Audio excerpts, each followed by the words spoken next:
like to call to order the Reidsville City Council meeting for Tuesday, May 14th, 2024.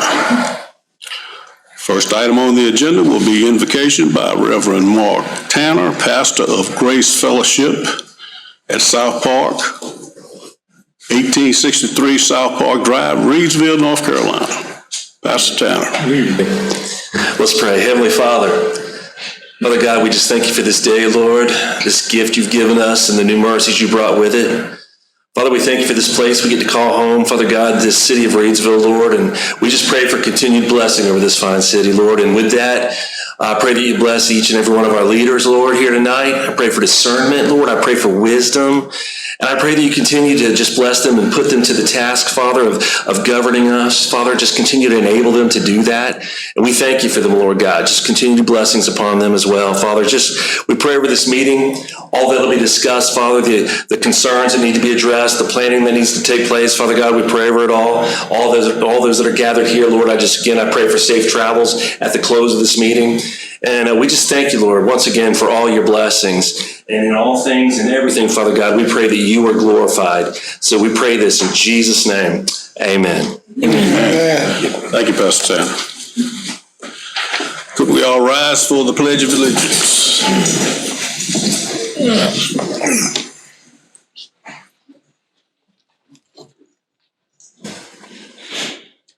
I pledge allegiance to the flag of the United States of America and to the republic for which it stands, one nation, under God, indivisible, with liberty and justice for all.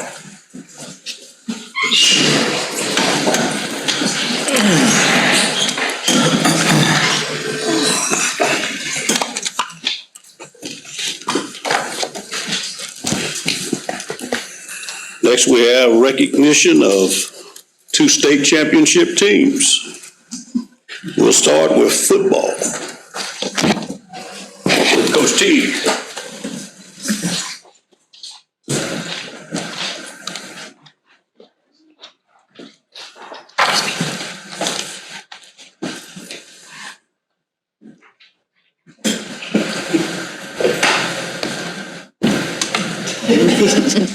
He's joining the group. Trying to play running back. Chris is checking the budget for stair lift. First thing I'd like to say a few words before I read this. You're a blessed young man. First year head coach. With just one thing. To win the state championship. That deserves a big round of applause.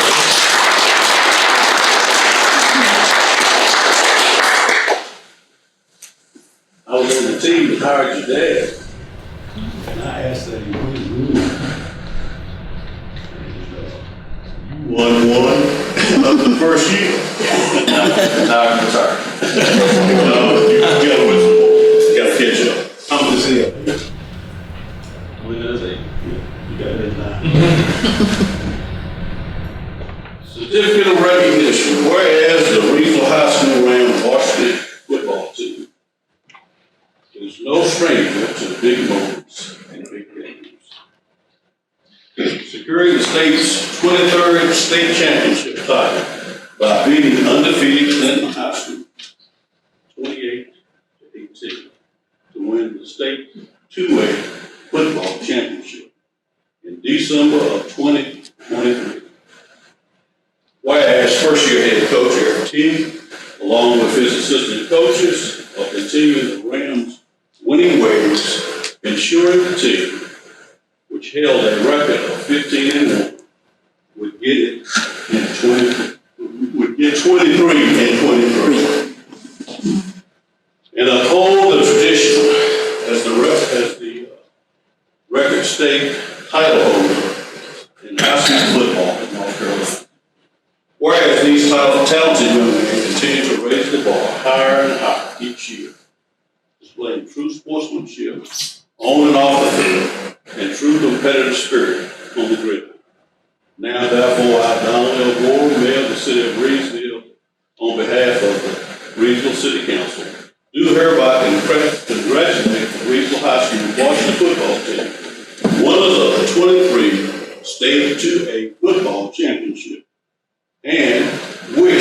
these fine young men success and happiness in whatever they pursue in life. This is the 14th day of May, 2024. Coach Steve, can we get a few remarks? Sure. So, as you mentioned, I am extremely blessed. Thank you for the recognition by the city. We are every time we go out on Friday nights, we're looking to put a product out there that makes the city of Reidsville proud, and the city of Reidsville shows up for a lot of our sporting events proud and ready to cheer us on. So we appreciate that support throughout the year. It's just a testament to the hard work of our coaches and our players they put in. We just had our banquet this past Saturday evening, so the players received their state championship rings, and so there's a lot of excitement in that. And then about 30 minutes ago, we just got out of the gym and out of the weight room, preparing for the 24 season. So it's a lot of excitement, always kind of a year-round preparation for the season, and we're just blessed and ready for the next one. So thank you again for the recognition. The AD couldn't move without him. Joe Walker, you got anything you want to say? Blessed to be able to have a top-notch coach, top-notch program, and top-notch rebuild to be able to come and support. And definitely look forward to many more years of that. This was a special plaque that we had built for you. Clerk of the city came up with that idea. Last year was our sesquicentennial year, so, we were very proud to on in the 23rd. Correct. And 23rd. Thank you. 23 and 23. It's got a good ring to it. Yeah. No pressure for 24.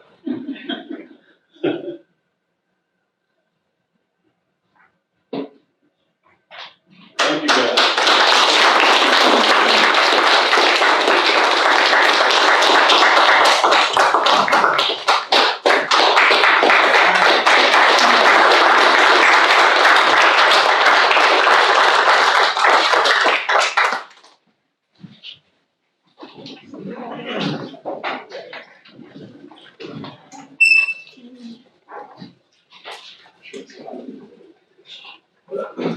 Coach Ross, you got to play it with. Now, future play. One of my men. Oh,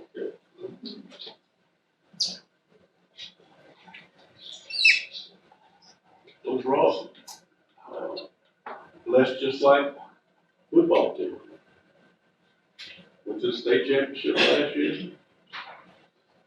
Lost in the finals.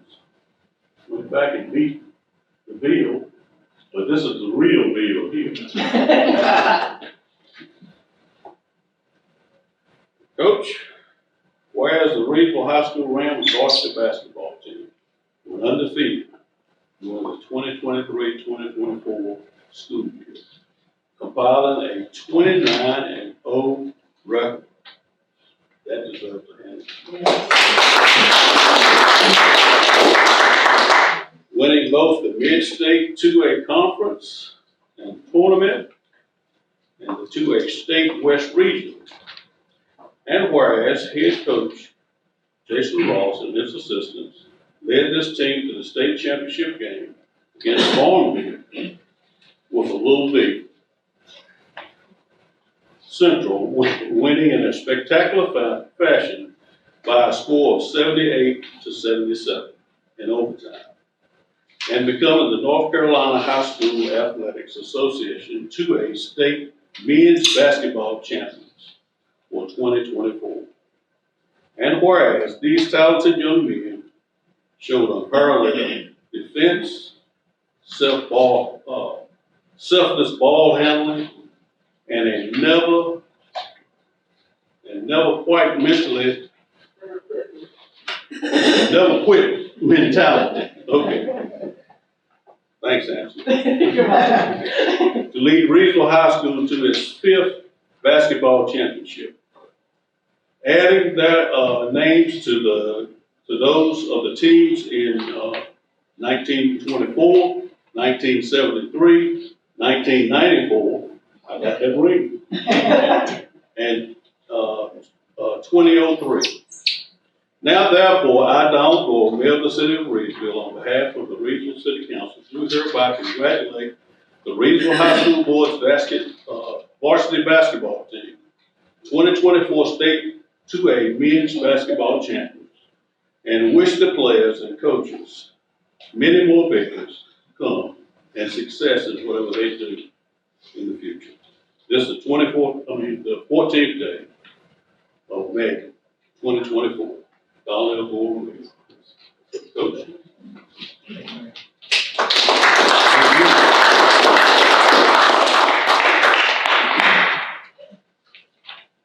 You looked that up. Is that it? Yeah. Being a lawyer, I know you got a whole lot. Thank you all for the recognition. Thank you, city council members, for your support over the years.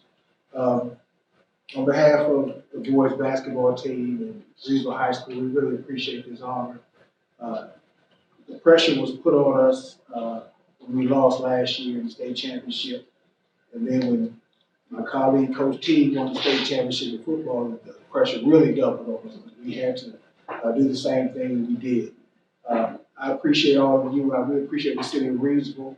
I think at the state championship game, there were 8,000 people at the game at Lawrence Joe Coliseum in Winston-Salem, excuse me.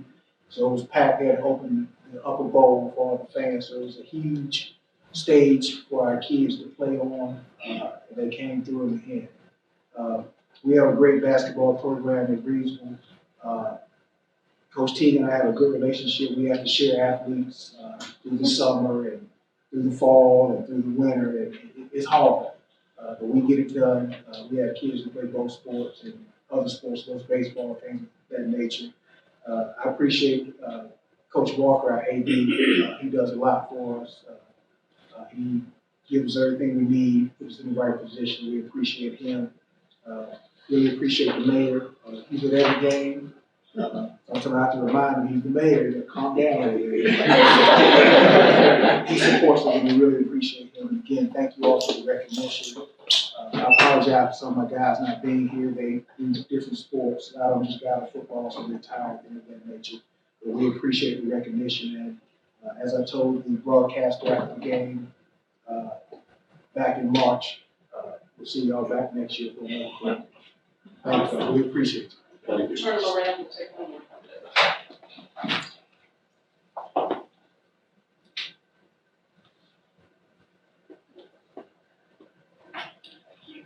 Thank you all again.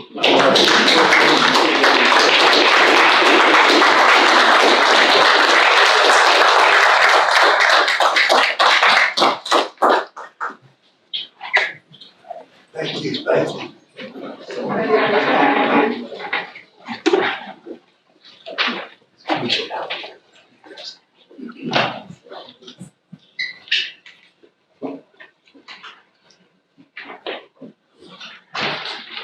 Chief?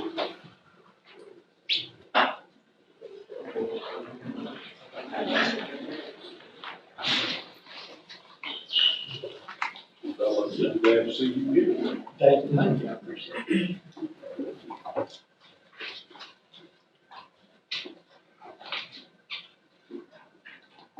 Today we're doing something special for the police department. And I look at this just like I look at Mother's Day. Every day to me is Mother's Day. Every day to me is Father's Day. And I have respect for you guys every day of the year. Because you put your lives on the line every day with those uniforms on. And that means a whole lot. Whereas the members of the Reidsville Police Department have an essential role in safeguarding the rights and freedoms of citizens. And whereas it is important that all citizens know and understand the duties, responsibilities, hazards, and sacrifices of their law enforcement agency. And that members of our police department recognize their duty to serve the people by safeguarding life and property.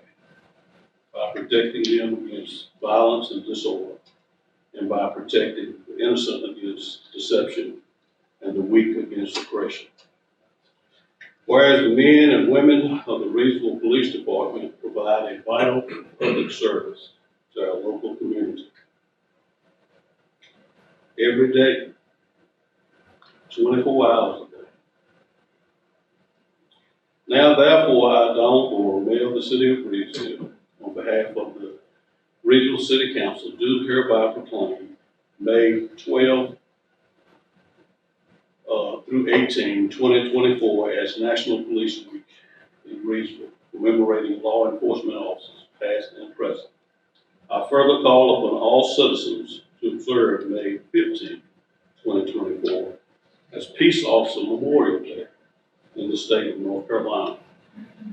In honor of those police officers who have made the ultimate sacrifice in service to their community, or who have become disabled in the line of duty. And let us recognize and pay respect to the survivors of our fallen heroes. This is the 14th day of May, 2024. Donald L. Gore, Mayor of the City of Reidsville. Chief, you got anything you'd like to say? I'd just like to, ask everybody to, in lieu of what happened, a few weeks ago in Charlotte, is please continue to keep officers in your prayers, because it's often thankless, but it shows that how dangerous our job can be in the Reidsville Police Department. And these men and these women that serve here 100% are committed to the job of keeping this city as safe as possible. So just please keep in mind the dangers that we face, and just keep us in our thoughts and prayers. Thank you. That situation in Charlotte really touches my heart too, because I have a relative there. One of the marshals, he didn't get injured, but he was there. He could have been.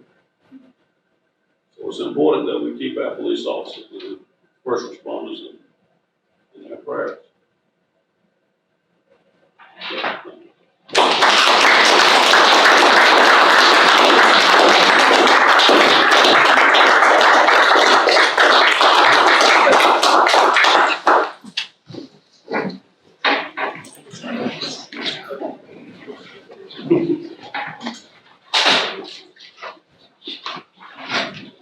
Josh back in the house?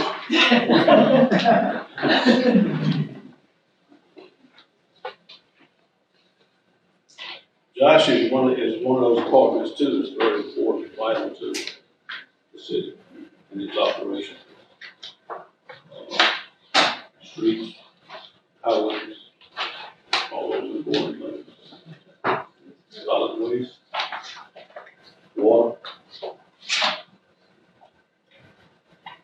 Whereas Public Works services provided in our community are an integral part of our citizens' everyday lives. We can't operate without you, Josh. Whereas the support of an understanding and informed citizenry is vital to the efficient operation of public works systems and programs such as water, sewer, streets, and highways, public buildings, fleet maintenance, water treatment, and solid waste collection. And whereas the health, safety, and comfort of this community greatly depends on these facilities and services, whereas the quality and effectiveness of these facilities, as well as their planning, design, and construction, is vitally dependent upon the efforts and skills of public works employees. And whereas the efficiency and the qualified and dedicated personnel who staff and is materially influenced by the people, by the people's attitudes and understandings of the importance of the work they perform.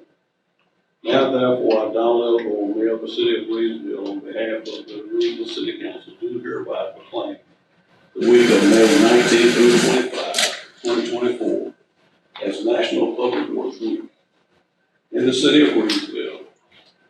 And I call upon all citizens to acquaint themselves with the issues involved in providing our public works and to recognize the contributions which these employees make every day to a health, safety, comfort, and quality of life. Following this year's theme, Connecting the World with Public Works. This is the 14th day of May 2024. All over the world, we have the city of Reidsville. Josh Griffin. There.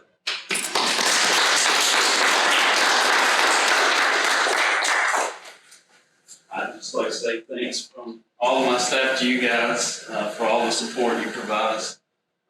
And as the Mayor said, sometimes it is a pretty thankless job, but we're also operating 24/7 at our plants, whether that's Christmas or 4th of July or whatever it might be. So we appreciate the recognition. I can't thank you how much when you guys stop and see them working somewhere and just thank them for what they do. That means more than you ever know. So thank you so much. Thank you, sir. Thank you, Josh.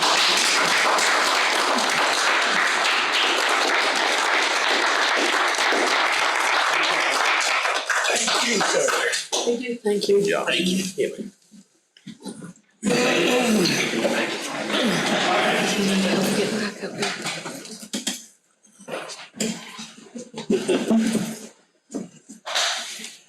Grab my chair if you need it.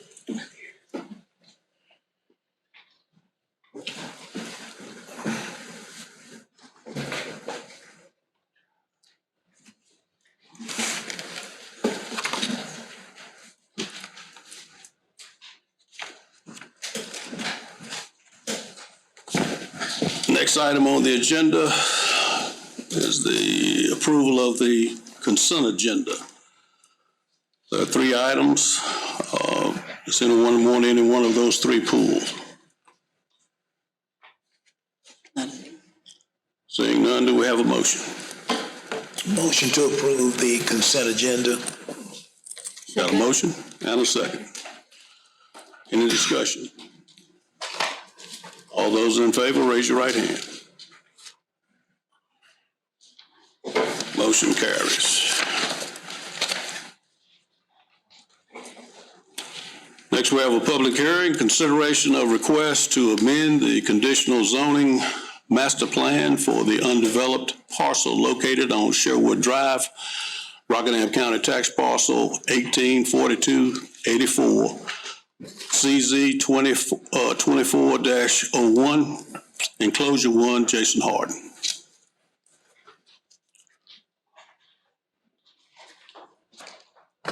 Thank you, Mayor, Council, and City Manager. Good evening. Elam Freeway LLC is petitioning to amend the conditional zoning master plan that was previously approved by the City Council in July of 2023. This is for an undeveloped parcel located off of Sherwood Drive. It's Rockingham County Tax Parcel number 184284. The parcel is zoned conditional zoning residential 6, CVR 6. Amendments to the master plan, they include the reduction of the existing required front yard setback. They're requesting to reduce the front yard setback from 30 to 20 feet. Conditional zoning allows legislative flexibility and some development standards that council can approve at your discretion. And the reason for the request for the reduction is a provision of a 50-foot easement for a future greenway. So we have phase 3 of the Sherwood Trail plan to go along the sewer easement that runs along the southwest portion of this property. At least part of it. The next phase of it will go further to connect to freeway. But they've agreed to provide that 50-foot easement for future development of the greenway. But in order to do that, they need to reduce the front setback 10 feet to push the houses a little bit further away from the greenway. Because it's already going to be tight. So reducing the setback. And we find it reasonable because last year, council approved a 10-foot reduction for R12 for single units from 35 feet to 25 feet. So this would be reducing the front yard setback for single units to 20 feet in R6, which is actually smaller lots than R12. So we find that the request is reasonable, and the overall parcel encompasses an area of 26.27 acres. The applicant, as I said, is Elam Freeway LLC, and the property owner is Cable Enterprises LLC. And the conditional zoning request amends the zoning map with site-specific conditions that are incorporated into the amendment that goes with the attached plan. So the zoning is attached to the plan, and there's no requested change in the allowed uses, so it's just going to be single-family homes. The only things that they're requesting are reducing that front yard setback and then providing the 50-foot greenway easement as a condition, so it will be tied to the plan. So per Article 5, Section 1 of the Reasonable Zoning Ordinance, any major change that alters the density of the development or reduces any kind of development standard has to come before council, so that's why it's here. The proposed conditional rezoning aligns with goal number 3 of the Reasonable Land Development Plan to expand housing. This includes expanding the housing stock, providing a variety of housing options that are attractive and affordable to people of all income levels. This property is located in growth management area number 3 of the land development plan, which is to be primarily for residential development. And goal number 5, which prioritizes facilities, parks, and trails for active living, which includes expanding the greenway system. So this aligns directly with that goal. The proposed conditional rezoning is in line with the surrounding land use. No change of land use is requested. As I said, it's going to be all single-family homes. The planning staff recommended that the proposed rezoning be approved, and the planning board recommended that the rezoning be approved with a vote of 5-1. I'll be glad to answer anyone's questions. Anyone have any questions? I don't have a question, but a comment. Did we not learn previously that homeowners now want smaller yards? That's much more appealing to them? Yeah, I mean, that's what we're seeing, and plus you're seeing more compact development just for that economies of scale to be able to get housing, like single-family homes at that price that you can afford, because now, a single-family home that's, 1,300 square feet is already going to be like $300,000. So getting the land cost down helps. So, and plus it's going to help with the greenway. Right, that's kind of a bonus for us to help get that completed. Thank you. Yes, ma'am. Jason, is it going to be 48 units, 48 houses? I believe so. That's what's in the plan, yeah. Mm-hmm. And I was just trying to look at the map. It's kind of hard to see because it's a little bit small. Sure. So looking at the map here, the greenway that y'all proposing that's going to run in behind it? Yes, sir. Is that where it's going? At the southern edge of it, you can see as it goes along that bottom property line near the stream. There is a stream down there, and there's a riparian buffer because this is in the Jordan Lake watershed. So we worked with the engineer to make sure that there's as little impact to that as possible. I'm staying out of the zone 1 because that can't be disturbed, and staying as much as we can out of zone 2. So we worked with them to make sure that it's not going to impact the stream.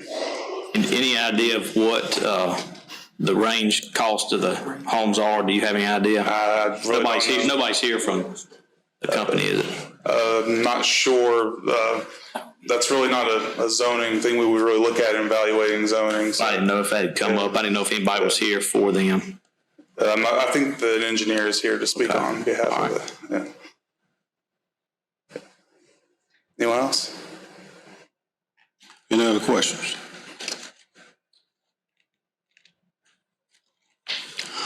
All right, we'll open the public hearing at 6:28.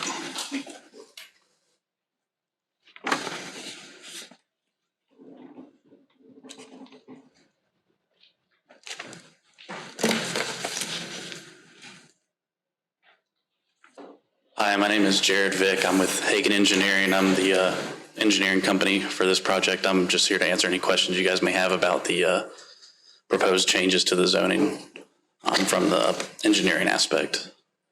Does anyone have any questions of Jason? No. Thank you. Thank you. Is there anyone here who'd like to speak for the proposed changes? Seeing none, is there anyone here who'd like to speak against the proposed changes? Public hearing will close at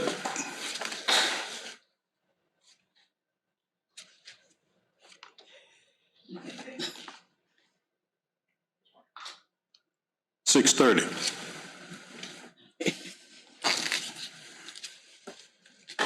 have a motion? There's a prepared motion in the packet. Make a motion that would be accepted as it is. There's a prepared motion inside. Let me see. Last page. I missed it. Right here. Let's see. Last page.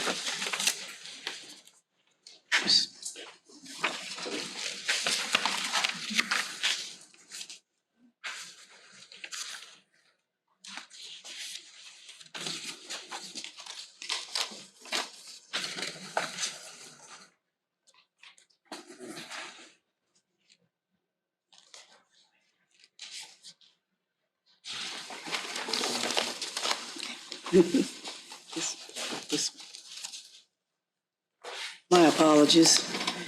I make a motion to recommend the proposed rezoning be approved for the specified parcels to the requested zoning district based on the consistency and reasonableness determination statements that are included in the board agenda packet submitted during the rezoning presentation, and as may be amended, incorporated into the motion to be included in the minutes. Do we have a second? Second. All right, we have a motion and a second. Any discussion? All those in favor, raise your right hand.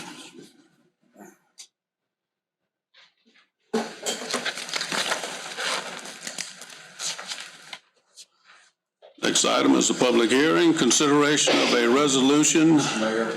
Yes. There's a resolution at the next page. They want to address that.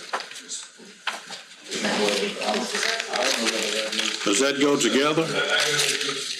It goes together? So as long as they do that, that's Yeah. Okay.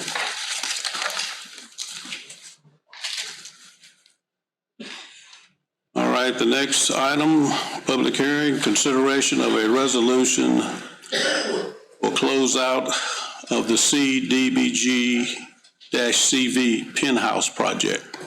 Enclosure 2, Josh Beck, Public Works.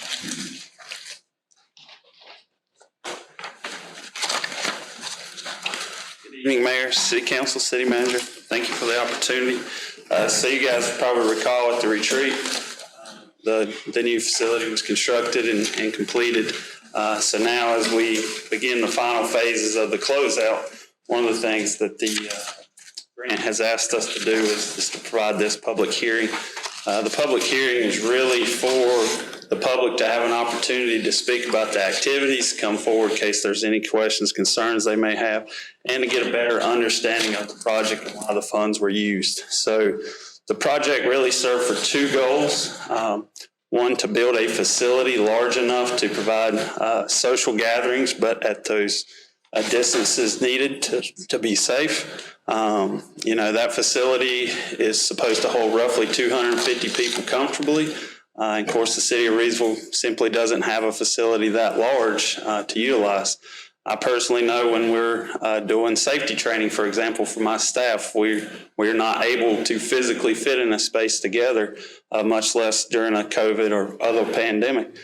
So having a facility that large has been a huge benefit to my department. The other big perk of the facility is that, we have the large parking lot there at the penthouse. And so on the side of the building, you may not have even recognized it in the comings and goings, but it provides Wi-Fi, extends off the building, and can access that Wi-Fi through the parking lot in the event if we had to shut schools down again, which I don't even want to have to think about. But, in the unlikelihood of that, then children could come there and gain access to free public Wi-Fi there. Of course, we provide it in other areas, but that would be a good place for them to come. So that was the two primary benefits of the project that was identified. To be clear, we had the CDBG-CV grant, and it paid for $600,000 of the project, while the city came up with the other $870,27. There were a couple change orders briefly that I go into. So there was a total of 6 throughout the project, of course, they're listed there. Of course, the first one was we actually removed some crepe myrtles at the gazebo. By the time we laid out the footprint, the survey really didn't make it clear how large, if you guys, some of you guys probably remember those crepe myrtles were. So to kind of open up that area, we wound up removing those. The second change order was really just to make sure we got the AV and audio visuals that you saw when we had our retreat in there. There was some electrical modifications to accommodate that. Change order 3 was one that Judy was adamant about. She wanted the tile bathrooms a little bit different. She the wet walls were tiled, but some other walls were not. So we actually did some additional tile work in the bathrooms. Number 4 was actually skipped. It's something we didn't accept. Number 5 was for the gazebo. We had to demolish a portion of the gazebo wall to allow the walkway to come through the gazebo and then come down into that main entrance. And number 6 was some chandelier painting that was required. It was actually a mistake on the architect's part. Judy made it clear that she wanted that to be a black in color, and it came in white. And so the architect actually, we paid for that, but then the architect reimbursed us through that. As you guys know, Judy was a bulldog, and she was adamant that that was not the city's fault and that the architect should pay for that. So you'll see that final change order in there, $31.50 for that. But we have one final small reimbursement. I think it was roughly $5,499.85 that we'll get once we do the official closeout. Of course, we've got all the warranties in place. Of course, inspections has approved the building, obviously. We've got all the closeout paperwork, the release of liens, as-built, you name it. So this is kind of one of those final steps to close out a really wonderful project and I think a huge asset to the city moving forward. So I even hear it might be good for weddings. I don't know. So. Any questions I can answer for you all? Glad to come back up if there is.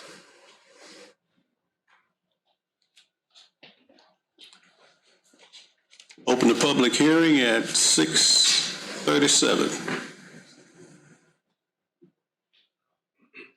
Anyone have any questions? Is there anyone who'd like to speak for closeout?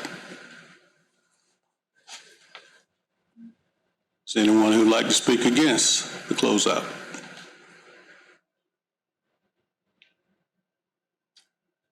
We'll close the public hearing at 6:38.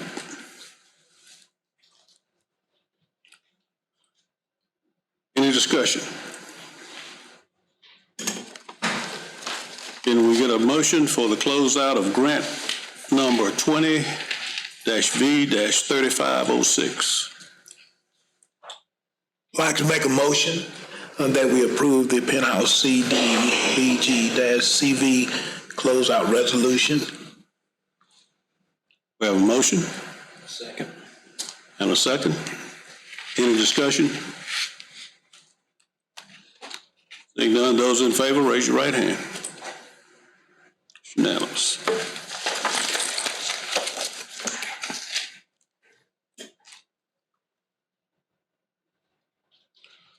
Next item, consideration of amendments to agreements with the Old North State League for lease of the baseball stadium and operation of the concession stand, changing the name to Reidsville Lucky's LLC, Enclosure 3, Haywood Cloud, Assistant City Manager, Community Services.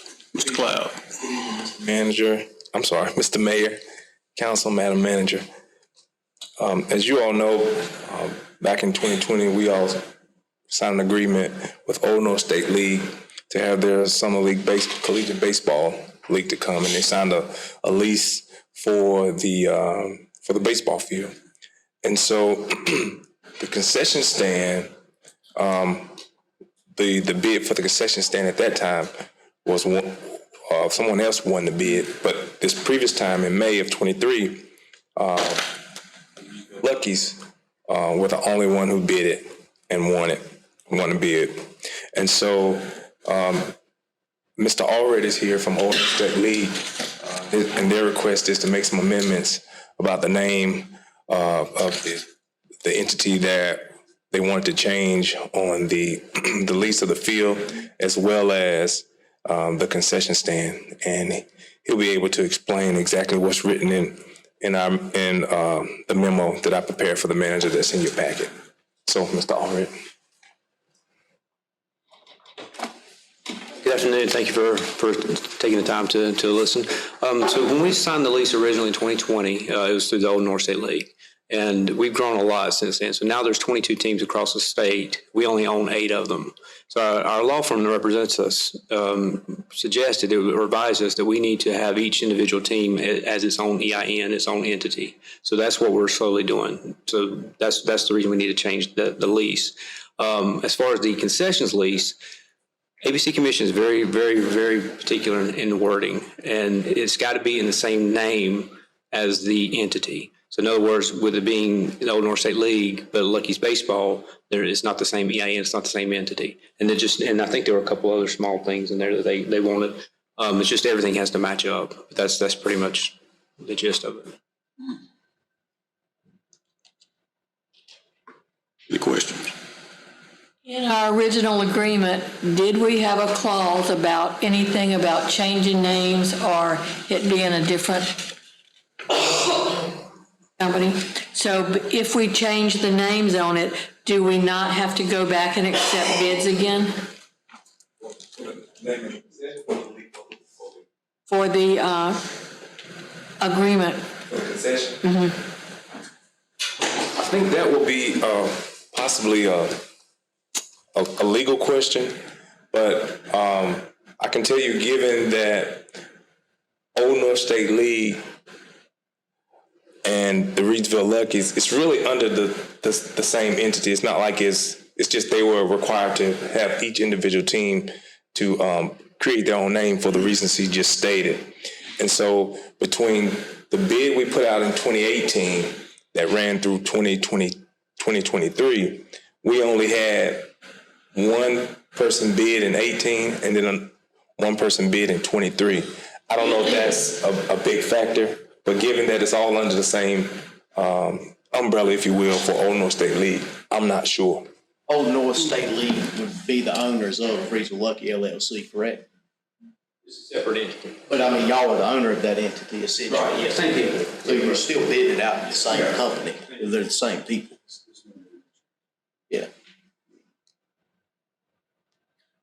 And my next question, the lease agreement on the concessions was for the concessions at J.C. Park, everything, all the time, not just during the Lucky's games, right? I mean, technically that concession could be open during a tennis tournament, during the softball games, because they would have that lease. Nobody else could operate that concession stand because of that, right? Yes. So, in my opinion, we got a little gold mine there. So, it seems to me that it's not open near enough in order to make it viable. And now that we're talking about ABC license, I have a lot of questions about, in order to sell beer at the concession stands, the 2 kids that work there can't do that. As far as the legality of everything, ABC Commission is very particular, and so we have to follow the law. As far as the games, beer is only sold at the Lucky's games. It wouldn't be sold at any tournaments. And as far as the weekend ball, you're right. We just got the inspections done, and they are going to be open on the weekends for tournaments. But if your concern is beer being sold at tournaments, then it's not going to be. It's just at Lucky's games, and tournament games won't be going on at the same time as the college games. So, who will be operating inside the concession stands, whether it's a Lucky's game or a weekend game? We have a general manager, and he'll kind of be responsible for our employees. Another concern I have is security. If we're going to be selling beer at that concession stand during the week when there's no ball games going on, what prevents somebody to go out there with a crowbar and open up one of the concession windows, which could be done very easily? I mean, that is definitely a concern at all the locations. Who's responsible for the security? The city of Reidsville or the Luckies or what? As far as the product, it would be us. If anything's stolen, it would be us. If you mean security, like police officer, I do need to get with you on that. At the other locations, we're going to have a police officer, off-duty police officer. So I don't know how you guys work, but I do need to get with you on that. I think she's speaking up. You talking about like after hours? Yeah, after hours, what kind of security do we have? Because I know we already have problems with the bathrooms, do we not? We do, and I had a conversation with the general manager about this. Again, I can't predict what may or may not happen, but I don't know that we've had any problems with anyone breaking in trying to steal Gatorades or water or anything at this point. So I don't know that it'll be a problem from any alcohol that may be in there. It may be, but I'm not sure how to answer that question, but we'll definitely have a conversation. Yeah, go ahead. One suggestion, because this actually just happened Saturday night. We have a similar agreement with the city of Hope Mills down near Fayetteville, and we got broken into.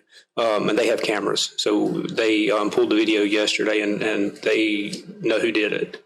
So I mean, that may be whether it's our stuff or I know you guys have some vandalism problems. They have cameras everywhere. So. But we don't have cameras out there, do we? Not at the concession stand.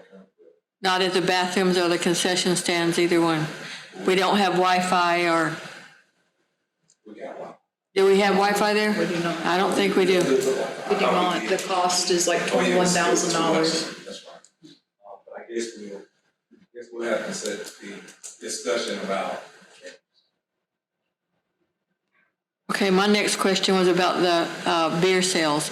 I know that the problem that we had last year was Reynolds Brewery did not have the appropriate permits to sell beer out there. So, you know, in my opinion, if it's the Lucky's ball team, the Reidsville Lucky's beer should be out there. You know, that's just seems like it goes together. But I know that there's a problem about permits. How can we adjust that?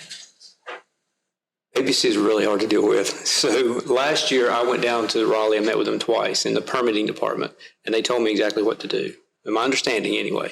And we did what they said to do. And then we found out 2 or 3 weeks into the season that what they told me wasn't correct, because I had to go back down there to the other side of the building, the attorney side, and they kind of cleared it up. So the packet that I just turned in a month ago is about that thick, and it's a retail permit. And with that retail permit, if we get the wording changed, that was the only thing that was wrong was the wording, the entity didn't match up. We'll get the retail permit, and then we can sell through a distributor. We can buy and sell whatever small beer that we want to. So you can sell retail, but Reynolds Brewery or Lucky's couldn't go out there and sell. They couldn't come out and sell it. No, we could buy from them and sell it, but they couldn't come out and sell it. So only if the brewery is set up for retail, right? Does our Lucky's Brewery sell their beer retail? We have the ability to do so. We have the permit, special events permit, that I believe we can go out there. I know that a lot of cities have sold there in the past. Yeah, So probably through this conversation, but yeah, that was our understanding. But if it's not specifically codified in law, it can't be done. And so retail special event permit doesn't handle baseball games. okay. It handles balloon races and all kinds of other things, but not baseball games. But in any case, we can sell retail, or we can sell wholesale. Yeah. Once you have your permit. Then we can buy it, yeah. Lucky City beer. I think it's a better setup because in the past, Rob, how about coming up to the... Yes, sir. Actually walked into talk about social districts. I didn't mean to stumble on a conversation about Lucky City, but yes. So we'd be happy to sell wholesale beer to the Luckies and sell beer at your concession stand. There's no problem. We have the permit to be able to sell the wholesale kegs and yeah. We could, but we just it's a manual process for the cans, but it's a bit cost prohibitive to do it that way because it's so labor intensive. But we don't have any immediate intentions to do any canning on a large scale anyway. But we have 6-still kegs, which are 5-gallon kegs, that if you have a kegerator, which isn't expensive, you can certainly. We can talk about it. Yeah, sure. We plan on cans just for. Okay. Mm-hmm. And you know, We can work on it. I mean, you can rent a canning line and be able to do it that way. They come in, but I mean, it's large quantities of beer that they have to can at one shot to make it reasonable. So, yeah. But then it'll be up to the general manager to work that out and the employees, right? As far as. To serve the beer. We'll guide them. Okay. But as far as day-to-day. So my next question is liability. Who's going to have the liability for that? The city of Reidsville or the Luckies? That was one thing. It needed permission. Thank you. Any questions for Lucky City? Any more questions? Thank you. None of you asked, but there's a provision in there where it says off-premise. You're able to sell off-premise. Did you all see that in red? No. If you can explain what that means so no one thinks you can take beer away, and that might be. so on premise and off premise. Off premises means basically you have the concession stand and you draw a boundary, a 3-foot boundary around it. We hand them a closed beer. They walk 3 foot and they can consume it. They're off premises. The concession stand is the premises. On premises means we could actually open the beer or sell a keg, hand it to them, and we would do the whole park. The problem with the Reidsville whole park is it's not completely fenced in. You've got our left field of that bank is not fenced in. Back kind of behind it where the school is, it's not. So one of the attorneys suggested it would be easier for us to do off premises, but then we put the wording in there, consumed within the boundaries or something of the ball field. So it's not that they're going to walk to the parking lot. They can't do that because we have signs up. It's got to be whatever the wording says. It's got to be consumed inside that sign. But that's all premises is. I can say something. I don't think that we should be interjecting in what products they do or don't sell there. I think it's great to do that, but just like with the social districting, these businesses are going to be responsible for their own actions. He's leased this piece of property, so he's going to bear all those responsibilities. So it would be like saying Reidsville's responsible for, something happens in the social district, and if it passes, or if somebody leaves or something happens at Lucky City, for consuming alcohol. And I don't think that it's in our best interest as a city council to negotiate to private entities sales of alcoholic beverages. If those two gentlemen want to meet up and discuss selling Lucky City's beer there, then that's them. He's leasing the concession stand, so I don't think we should be interjecting in what products he does or doesn't sell there. I don't think. Well, I didn't bring it up for that reason. The reason I brought it up was there were so many questions about the ABC laws last year and what did happen and what couldn't happen. Any other questions? Thank you, sir.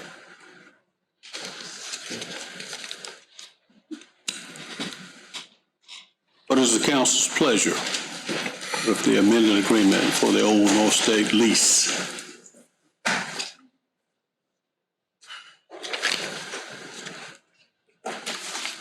Yeah, I'll make the motion that we approve the Reidsville Lucky's agreement amendments. We have a motion and a second. Any discussion? All those in favor, raise your right hand. It carries.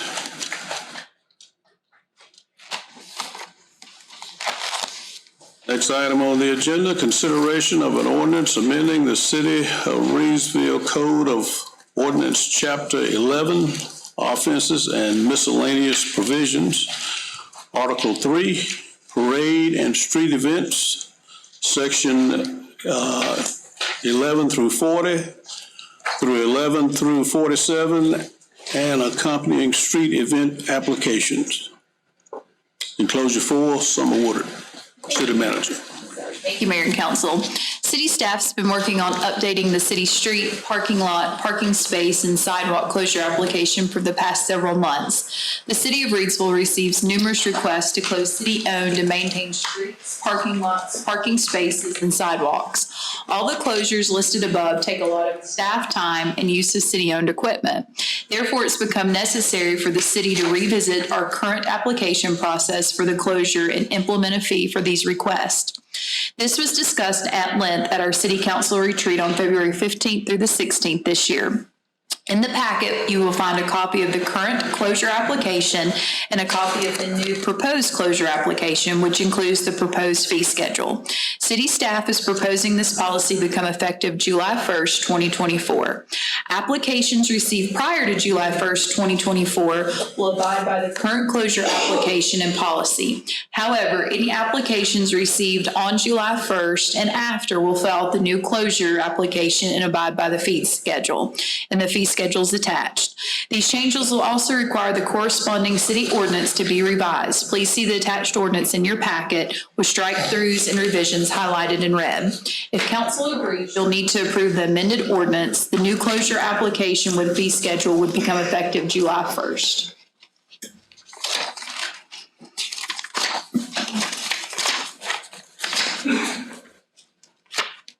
Any questions of the manager? I have one question. Ms. Woodard, under the insurance, where they attach proof of insurance, that rider, I think, should also include any other, like if it was a RDC, so that they're protected too, because aren't they separate from the city of Reidsville? Yes, we can amend that to reflect that. That's a good suggestion. And it could include the chamber, whatever, Absolutely. But that rider should include any additional insured. That's a great modification. So in regards to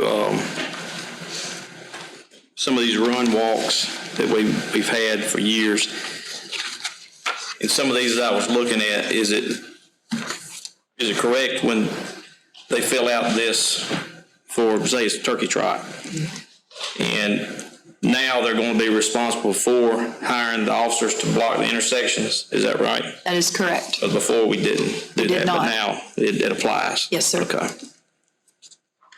No matter who hosts the event, whether it's RDC, chamber, whoever's applied for this permit, they're responsible. If it's a non-city event, yes. Okay.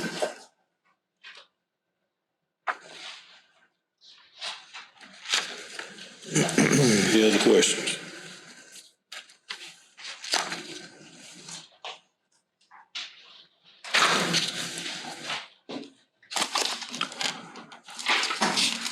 What's the council's pleasure on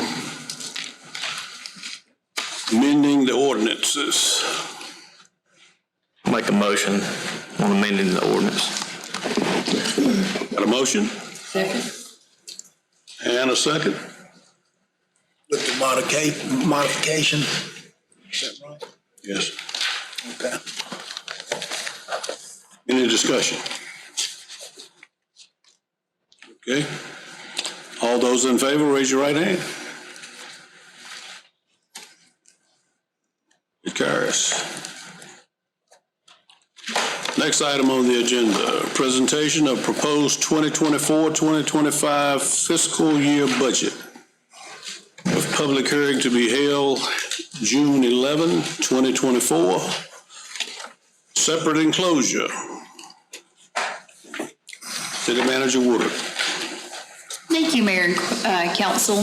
What I distributed before you tonight is you'll see your budget notebook. So this is the first glance you're getting of the budget notebook. What you also have before you is a PowerPoint presentation, and I believe our IT is setting that up. Ms. Williams, is that correct? Yes. Okay. So as she's setting that up, what I thought it would be very necessary to go over in detail. This is lengthy, but I will move as quickly as possible. This budget has been like any other budget I think many of us have ever saw in our career. Therefore, we feel the need for transparency for all of our constituents to see exactly where budget dollars are going. So I do want to spend some time this afternoon going over that. I would ask that you hold all questions to the end, since now is your first chance you're getting to look at the budget. I would remind each of you that we do have a budget work session scheduled for next Tuesday evening here at City Hall at 5:30 p.m. So maybe take the budget notebook home and review it. And then if you have any questions, please feel free to reach out or discuss those next week. This is a very high level overview, but again, I do feel it's necessary. So the public hearing is set for June the 11th at 6 p.m. Copies of the budget are available at City Hall and our library. So on page 2 that you'll see, and for our audience, you should be able to see it on the screen above me and in the back there. I apologize for the small font size. I know it's a little busy, but again, I just feel like for transparency, we need to go a little bit more in depth this year.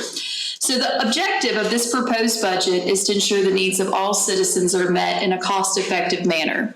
The proposed citywide budget is $39,781,750 versus the fiscal year 23-24 amount of $33,398,450. This is an increase of $6,383,300, which is related to increased personnel costs and increases in departmental operations due mainly to inflation along with capital needs. After accounting for payments and transfers between funds, the true total proposed budget for fiscal year 24-25 is $33,856,750. Reidsville is growing. I want to spend a few minutes just to highlight some of the growth we're experiencing. Holiday Loop Apartments have begun construction on 200 units. Clark's Preserve will begin construction this summer of 2024 for 139 single-family homes. Residential construction on Reed School Road has 171 units that include single-family, townhomes, and duplexes. Clark's Preserve's phases 2 and 3 include 251 single homes. Belmont Estate construction includes 194 townhomes. Sherwood Glen includes 48 single-family homes. Gibbs Lake Roads includes 176 single-family homes.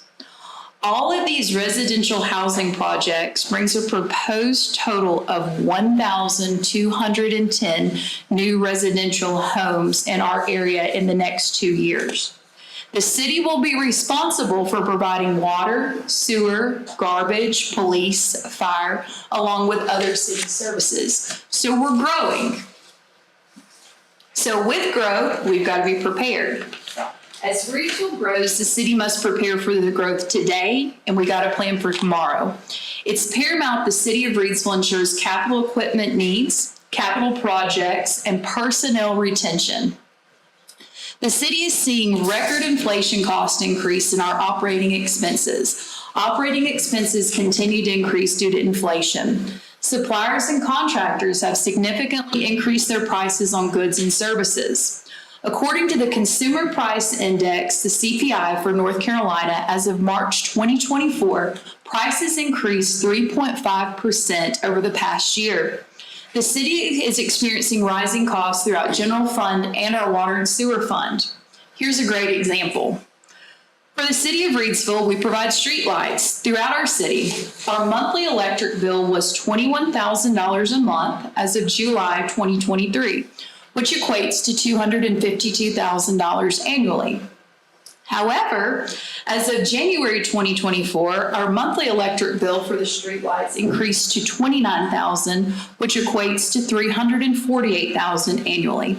That is an increase of $96,000 in streetlights alone.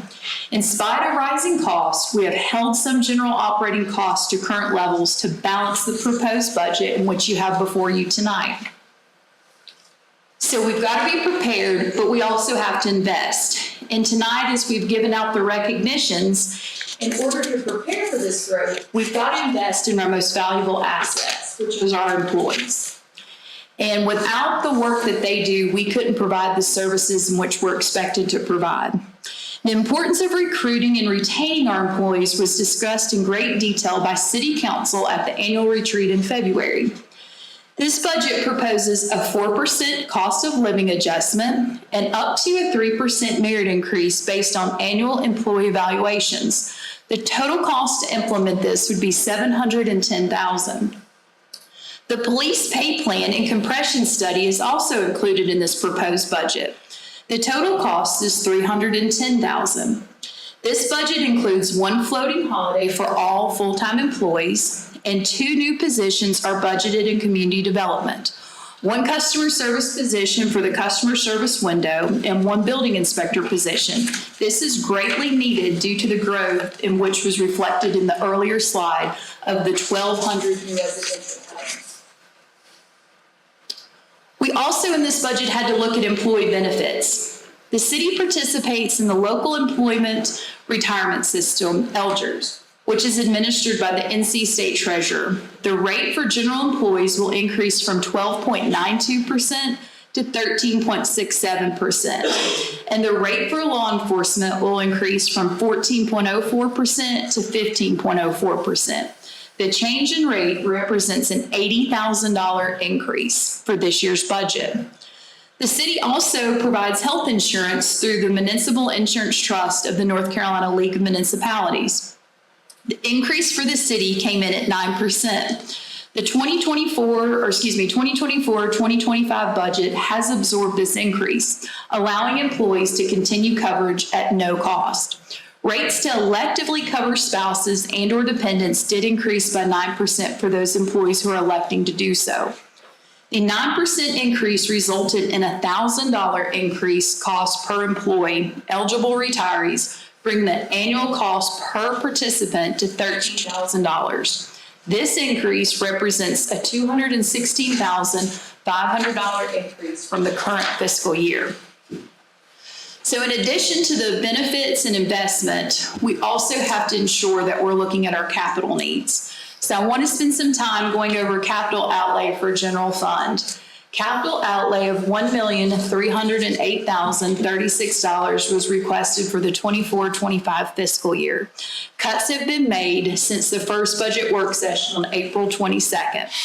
The following capital outlay requests for $575,036 we are proposing to be funded by other methods. For example, Main Street was requesting wood repair at Market Square for $24,500.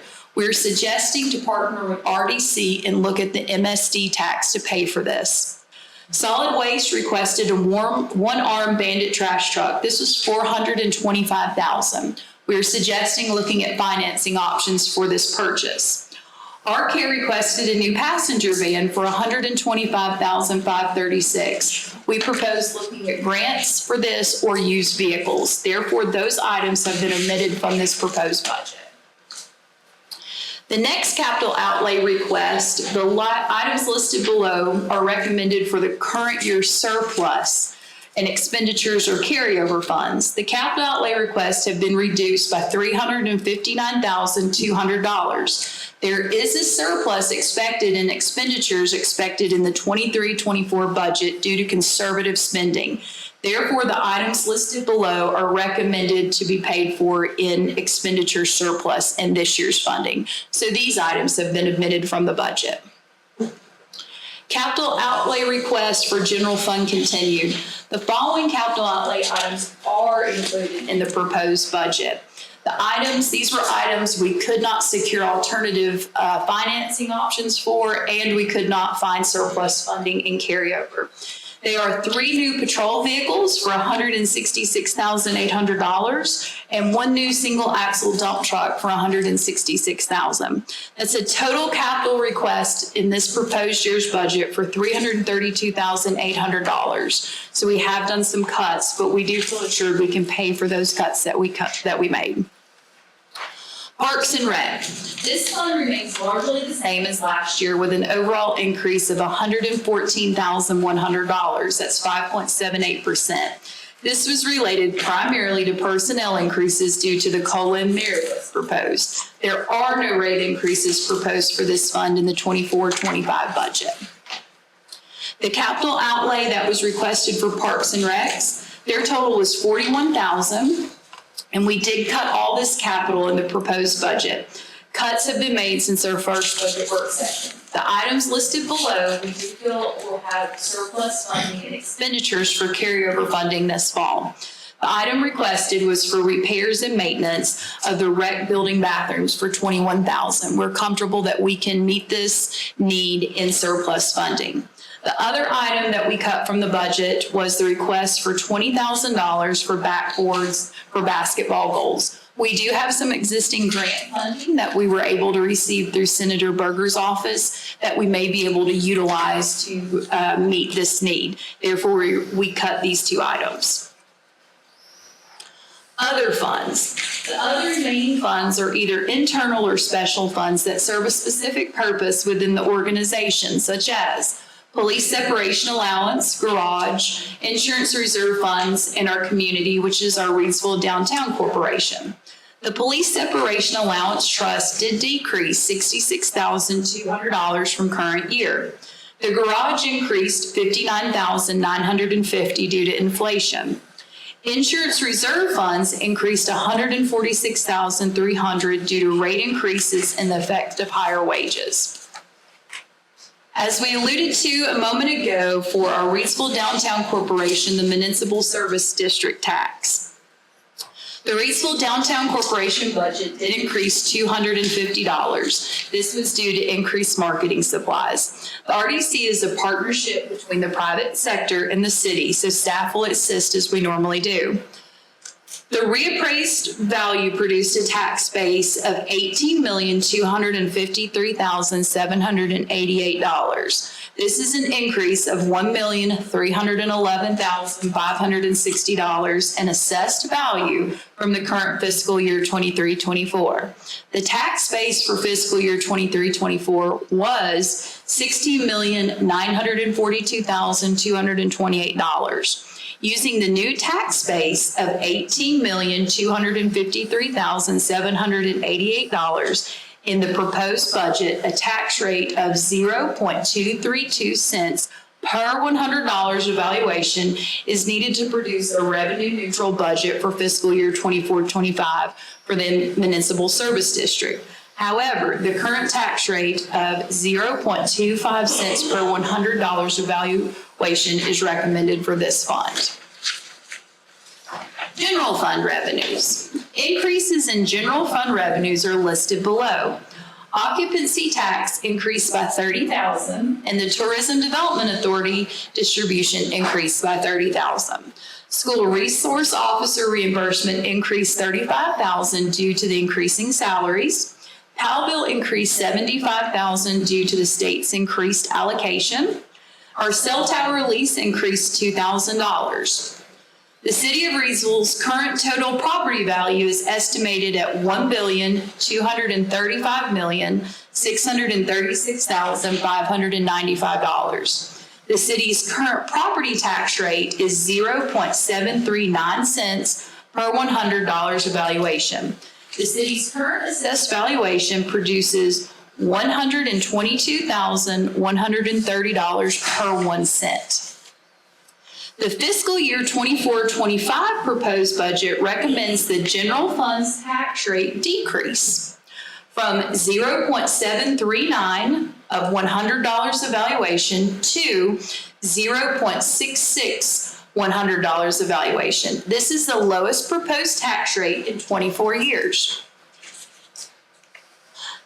The next is an overview of what it looks like for a reevaluation year in which we went through. So I do want to share with what a reevaluation year means.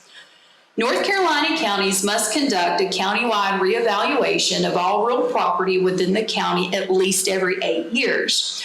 Rockingham County, North Carolina has completed the countywide reevaluation for 2024. The last countywide reevaluation occurred in 2020. Here is the North Carolina general statute that requires your counties to do such. It's 15911E. requires each taxing unit to publish a revenue-neutral property rate as part of its budget for the fiscal year following the reevaluation of its real property. The purpose of the revenue-neutral tax rate is to provide citizens with comparative information. Please keep in mind, I can't stress this enough, revenue-neutral does not mean that values remain the same. Even at revenue-neutral rate, some property owners will pay more in taxes. On average, overall, the city properties increased by 30%. However, this reevaluation was driven by the residential market. Therefore, some property owners saw more than a 30% increase, and I'm going to give some examples. The spreadsheets used to calculate the revenue neutral rate are from the state treasurer's office. So those are in your packets and in your budget notebook. I wanted you to have that, as this is a state formula in which we use to calculate this rate. So what does all this mean for Reidsville? The reappraisal produced a tax base of $1,611,247,542. So this is an increase of $335,610,947 in assessed value from the current fiscal year 23-24. Using the new tax base of $1,611,247,542 in fiscal year 24-25, a tax rate of 0.5667 cents per $100 of valuation is needed to give a revenue neutral budget. However, you must keep in mind when you are looking at a revenue neutral tax rate, you have to account for a growth factor. Therefore, this proposed budget reflects a growth factor of 0.80% to the tax rate of 0.739 cents per $100 of valuation. Therefore, your revenue neutral rate would be 0.573 cents per $100 of valuation. So using the new tax base of $1,611,247,542, 1 penny generates you $159,255. So I wanted to give some examples. The examples you see in the spreadsheet are real life examples. So this is an example of a mid-sized property.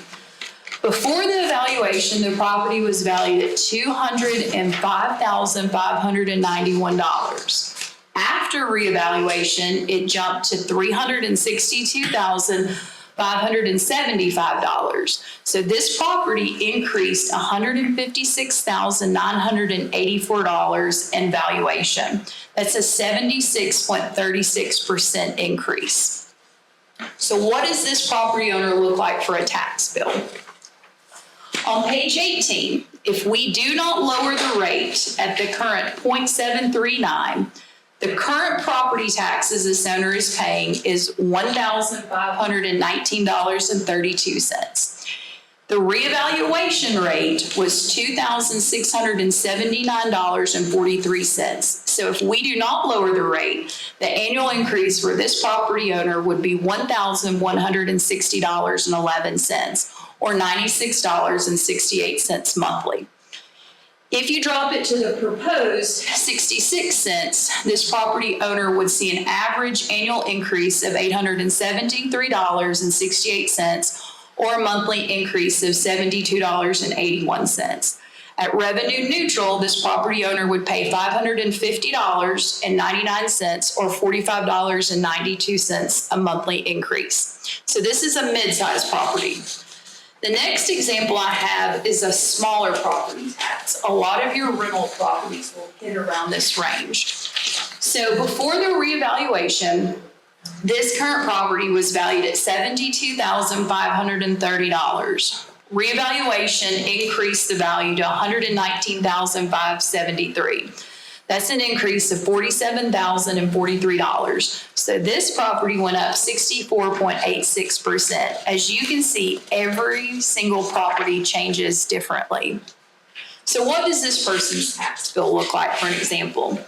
So currently they're paying $536 per year. At the current tax rate of 73 cents, reevaluation produced it to $883.64. So that would be an annual increase of $347.65, or a monthly increase of $28.97.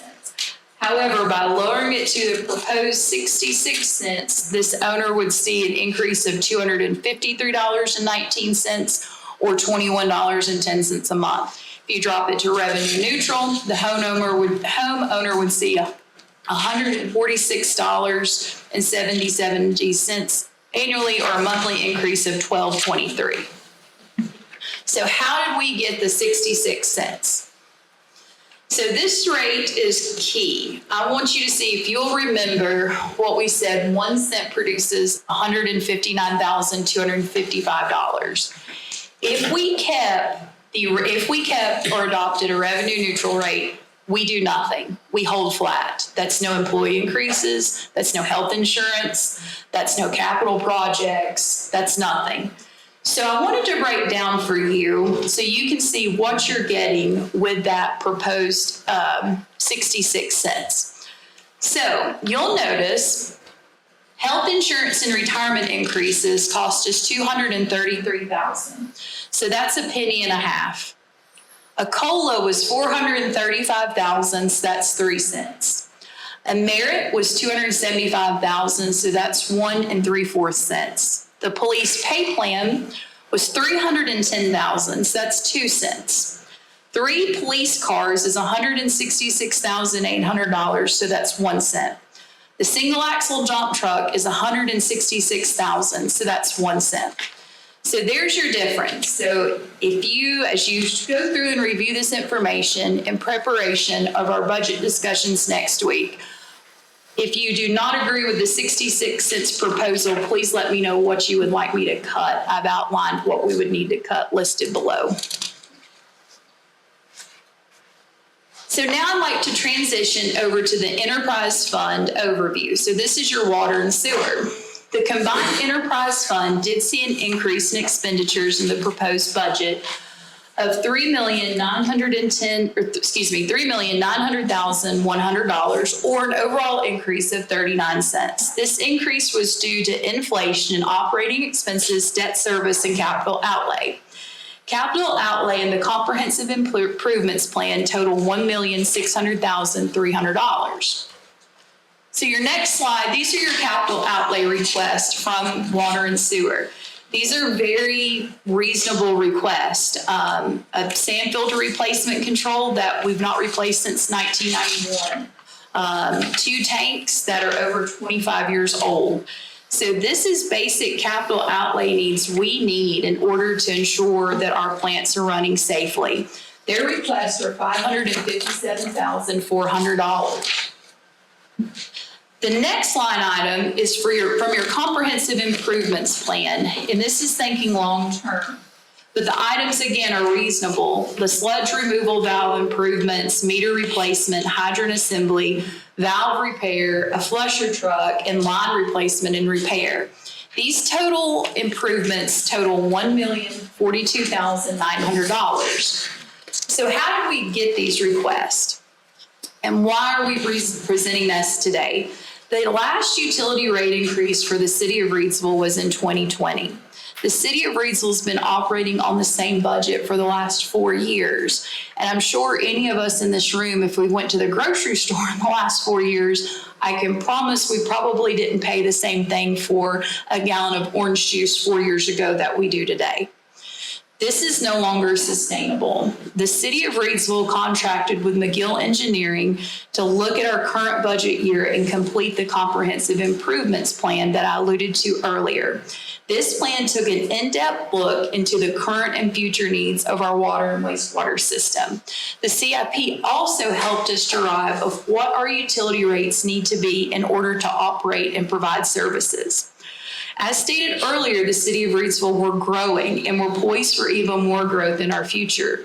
In order to meet the current and future demands of our utility customers, a 35% water and sewer rate increase is proposed in this fiscal year. The 35% would be for water and sewer users. Please keep in mind, if you only had water, that increase would look a little differently. That could be 65%. If you only have sewer, that could be 25%. The rate increase is absolutely necessary in order to provide safe drinking water and wastewater services to our citizens. It is recommended that the utility rate increase become effective October 1st of 2024. This will give all utility customers notice and time to budget for this increase. So I wanted to give some examples because a lot of times when we say 35%, it looks a little bit differently in our head than it does on paper. So I want you to look at, this is a residential utility bill example. So if you'll notice the first graph, what I have for you is the current rate. The next graph is the proposed rate. So if you will look for Reidsville at a fixed rate, it goes from $29.65 to the proposed rate of $40. That's a monthly increase of $10.35.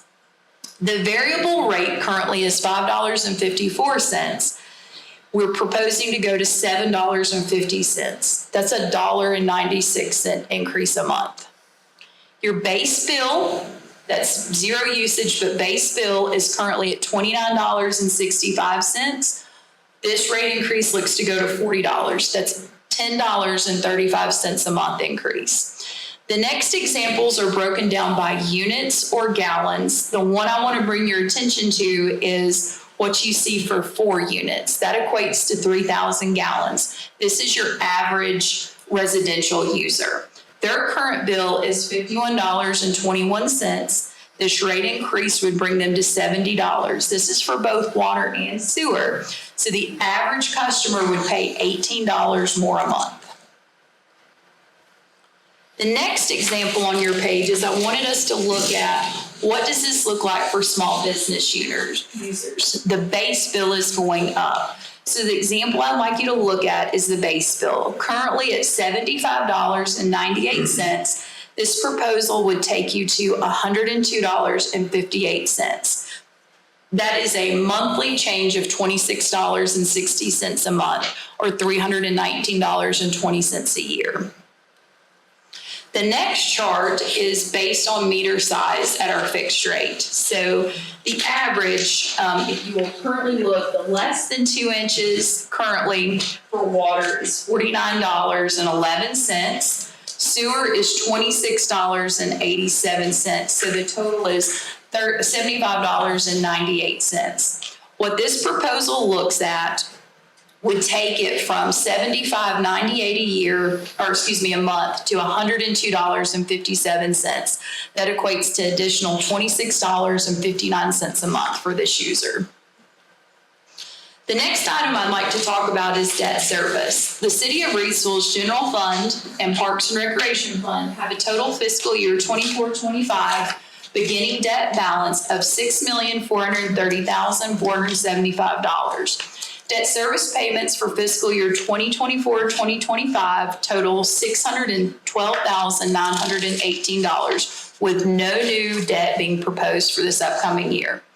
The combined enterprise fund has a total fiscal year 24-25 estimated beginning debt service balance of $33,828,606, with a debt service payment of $2,489,974 scheduled to be paid. There's also 3 capital projects that are in process now that we've talked about for the last several years. The BNR wastewater treatment plant project, the wastewater treatment plant headworks projects, and the redundant water line. All have been awarded grants and low interest loans that have been preliminarily included in the city's debt service. The 2012 and 2013 revenue bond issues of the city have debt covenants that must be considered when issuing any new debt financing, along with the ability to pay the related debt. Therefore, debt financing remains a viable method to improve the existing city's infrastructure. So in closing with utilities, as you look through your budget, debt service is something we couldn't eliminate. We're to the point where you're looking at trying to find ways to cut operating costs or personnel if we don't look at a rate increase. In closing for our budget summary, This budget for fiscal year 2024-2025 is balanced as required by law and continues to provide existing services while meeting the governing board's priorities and policies. This fiscal year's budget's proposal involved a lot of teamwork. As you can tell, a lot went into this budget. This was a hard budget. This is not an easy budget to present, but it's a necessary budget to prepare for Reidsville's growth that we're seeing and the growth we know is coming. Therefore, I want to take this time to thank our management team, our department heads, our assistant city manager and finance director, Chris Phillips, our assistant city manager, Haywood Cloud. They've sat through many late day evening meetings with me to go through this with all our departments. Also, a special thank you to our city clerk, Miss Angela Stadler, and our deputy city clerk, Miss Latasha Wade, for preparing this. I would also like to thank council and Mayor Gorham for the opportunity to be able to present this budget for you. And that concludes my budget overview. And I'm sorry it took a little bit longer, but I just felt like it was necessary with what our city's facing. It's okay, thank you. I'm gonna thank you for crossing every T and dotting every I. But the growth that we're experiencing now, it's gonna take that kind of budget savvy to keep Reidsville on track. Amen. Anyone have any questions? I just would like to make a comment, Ms. Woodward. Can you just, since we went over all of that and since this is public record, can you just kind of give us an idea of where we stand with our water rates in the county? I'll actually ask if our assistant city manager and finance director, he's been running that for us. Will you give an average, because I know you've got those stats? That's a great question. Thank you. So we actually currently have the lowest residential rates in the county. And as the city manager said, we haven't raised rates since 2020 with the pandemic, and then of inflation. The council tried to hold the budget. We tried to hold the budget, hold the line as long as we could, to not pile on with everything else going on. We don't know what the other cities in the county are going to do. We've gotten some information from them, but just like you all, they're just getting their budgets now. So until it's adopted, it's not really known. But this will move us up into the middle of the pack. The average rate, once we increase our rates, Reidsville and Eden will be pretty neck and neck, and will be about the average bill. A couple of the smaller cities probably will be less. The county will be more. The county's the highest now, if for the people they provide their services to. But we will move out of the lowest rates and more into the average rate for the county. Thank you. Thank you so much, Mr. Phillips. Any other questions? Being done, again, thank you, Summer, and Team Reidsville for putting together a fantastic budget. One that's going to be very helpful and useful in the growth of Reidsville as we move forward. And also one that's going to help us to maintain the quality of staff that we have. That's very important. We move now to public comments. Is there anyone who'd like to make public comment?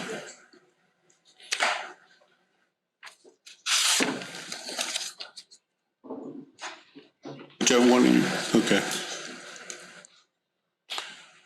Name, address. Moses DeSantis. My name is Ray Davis, 602 Board Street. You're in the metropolitan city of Reidsville. Ray, you got 3 minutes.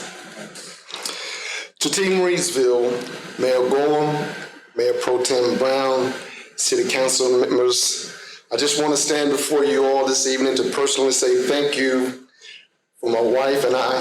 Her name is Andrea Davis RV Life, for allowing us to host the first annual Davis RV Life meetup, April 18th through the 21st at Lake Reidsville. This was what I think was the first of its kind, this meetup of RV friends of mine, a vision that rather comes from our travels to different campsites with the same minded individuals exploring and living the RV life to the fullest. And it had me wondering, would they come to little old Reidsville, North Carolina? Well, in April, they did. With over 110 people, 55 RVs of every size, including 2 tent campers. They not only traveled here locally in the Piedmont Triad, but they came from Detroit. The majority came from Maryland, Virginia, South Carolina, and Georgia. So I want to say personally, thank you to our rec director, Quentin Robinson, also our assistant city manager, Mr. Cloud. A big shout out to our camp host, Ms. Donald Chilton, and her staff who tirelessly assisted me in planning with the reservations that started in November of last year. The site was almost fully booked in November. We had to request some additional overflow parking in the parking lots, which was granted, and that was booked as well. I want to thank Mayor Gorham for addressing and welcoming all to Lake Reidsville. But I must say, his Green Bay Packer jokes didn't go well with the Maryland RVers who are Ravens and Commander fans. Thank you, Mayor Pro Tem Brown, for coming and welcoming all to Reidsville during Saturday morning breakfast brunch. Last but not leastly, I also want to thank the sponsors who assisted us and helped us make this event successful. So I pray that weekend in April made a financial impact to the city, some of the merchants, and especially Lake Reidsville Campground. Our hidden gem, that's what I call it, that needs a total makeover. And as an RV enthusiast, I plan to keep advocating the need to do so that people do not want to look at Oak Hollow, Greensboro, KOA, and other campsites. And we are planning for 2025 a more and exciting event to bring enthusiasts back to Reidsville. I do have surveys. I forgot to make copies, but I'll make copies and even give it to Mr. Cloud and so they can see what some of the surveys said during the event. Thank you for your time. Thank you.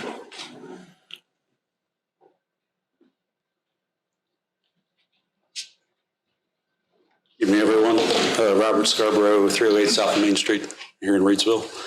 I just wanted to talk about the 2 businesses that I represent tonight, Chez Lindsay Bed and Breakfast on Main Street and Lucky City on Gilmer Street, and the need for a social district. You know, we're competing with other cities in the area for entertainment dollars, and Madison has a social district, and it was quite obvious to us in April when we had closed Gilmer Street in the side parking lot and had the ability to carry alcohol outside of the establishment. It was the best night we've had revenue-wise since we reopened back in August. And thanks to Summer and Chief Gibson for figuring out the ability to carry alcohol outside of our premises. It was quick work, so thank you, Summer. So I want to imagine for a minute if we can include, say, Lucky City and Celtic Fringe and Leaf and Teller, Dirty Laundry Tap House, which will be opening sometime later this year. Perry Savas couldn't be here tonight, but he'd like to come and speak as well on behalf of the social district. So I spoke to Summer about this recently, and she said probably the best way is to come and talk to the fine folks here at City Council about how we can make this thing happen sooner. I know your schedule is quite full, and I know the intention is to maybe bring this in 2025, but we need this now. I mean, it's something that the city could use, and certainly the survival of Lucky City isn't necessarily dependent upon it, but it would really propel Lucky City to be able to grow that much faster and put away some more money for winter, because it's a difficult time of year, as we saw getting through this winter for Lucky City, and a social district, if we could have it this summer, I believe we could really add several percent to our growth. So thank you very much. Thank you. Thank you. Is there anyone else who'd like to speak? Amen.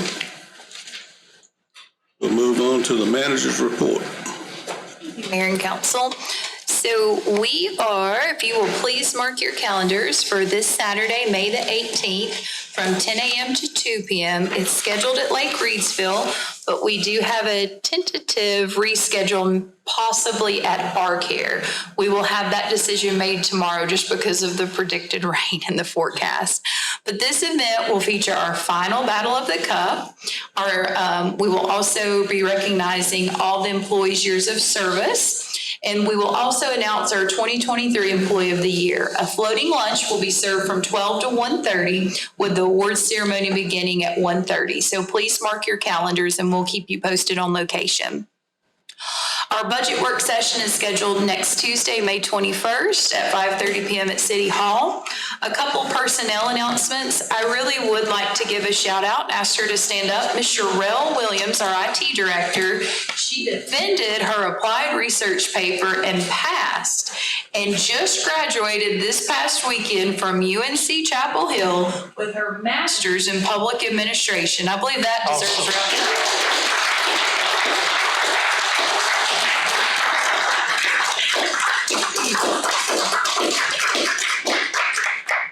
Congratulations. I'm a little slow getting up here. The next employee I would really like to recognize, and I'll ask him to stand. Would our Public Works Director, Josh Beck, please stand? He just completed his certificate in municipal and county administration. This course went on for, was it 9 months, Josh? 8 months. And I would be remiss if I did not say, I did not know it was his graduation ceremony. I called because I was having an issue with a project, and Josh left his graduation, walked off stage to answer my phone call and deal with a city problem. So I would like to recognize him for going above and beyond and for your great accomplishment of obtaining that certificate and abandoning graduation to come and tackle a problem that the city was dealing with. I think that deserves a round of applause.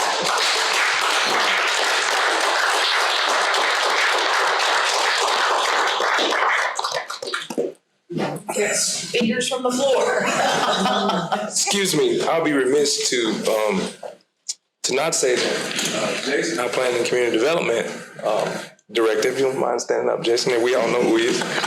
He just recently passed the exam to complete the UNC Community Development Academy.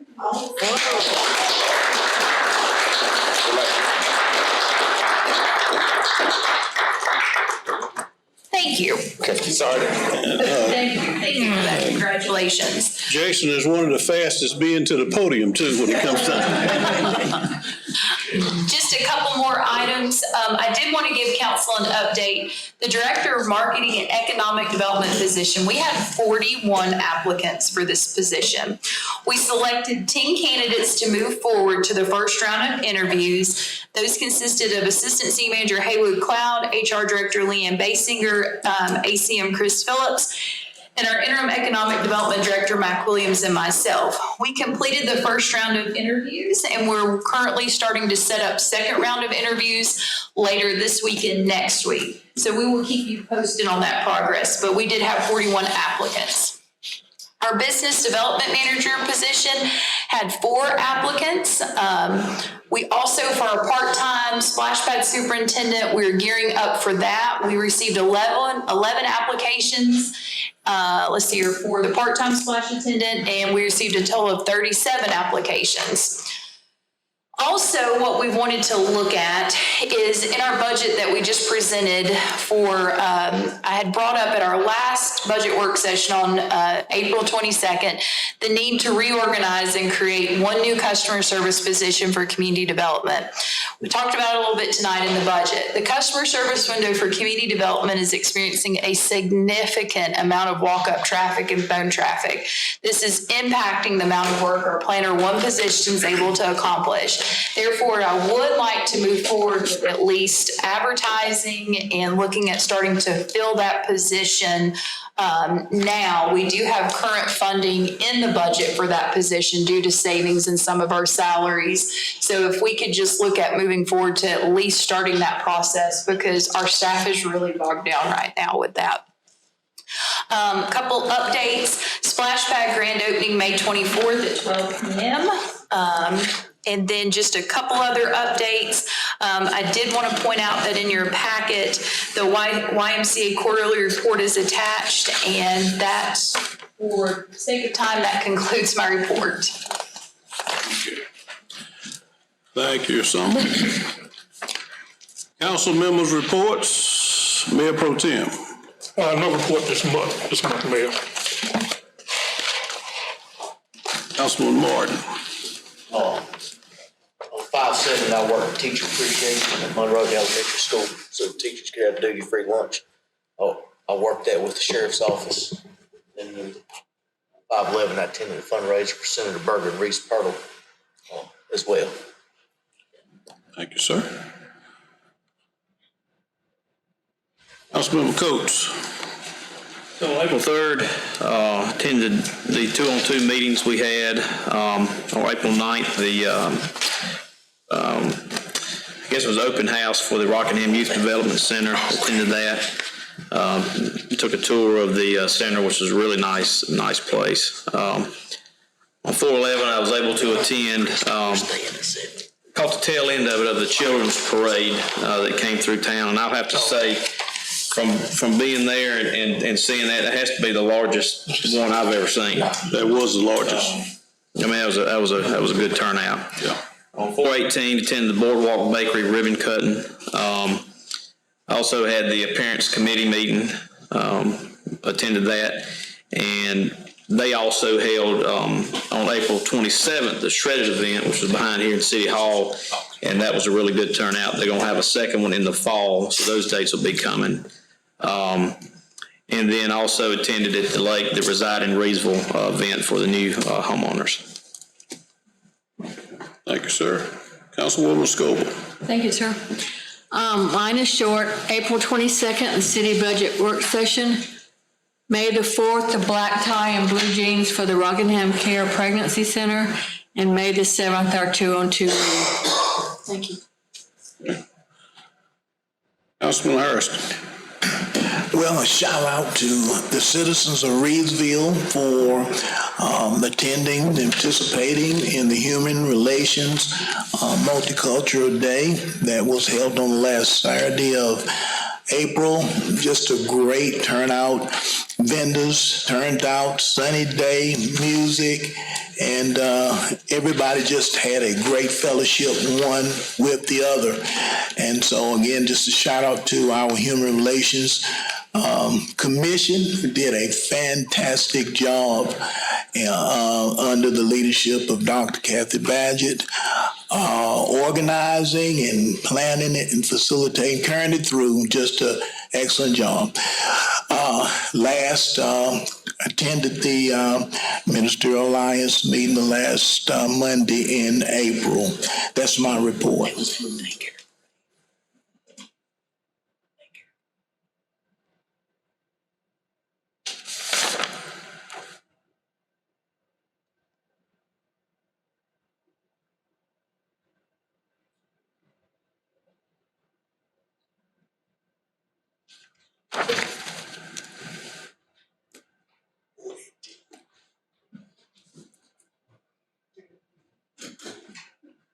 Councilwoman, I was asking questions, so It's okay. kind of slowed me down a little bit. Councilwoman Dejanay.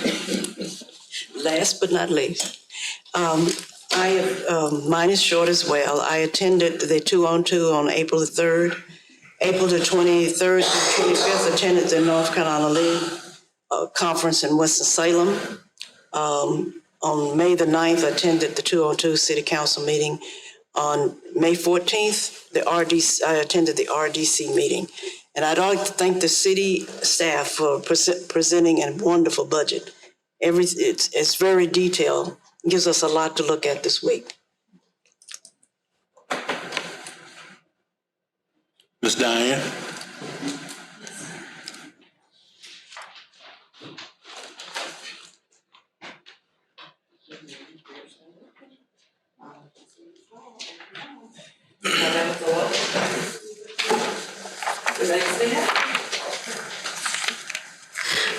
evening.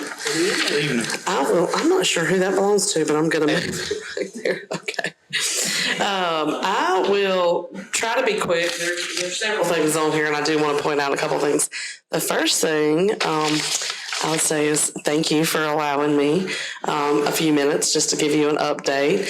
And City Manager, if you would allow me, I'd like to recognize a couple more of your folks. If the Leadership Rockingham graduates would stand, please. You do have two of those in the audience of the four. Both Jason and Sherelle just graduated from Leadership Rockingham, which the three chambers put on. So congratulations to them.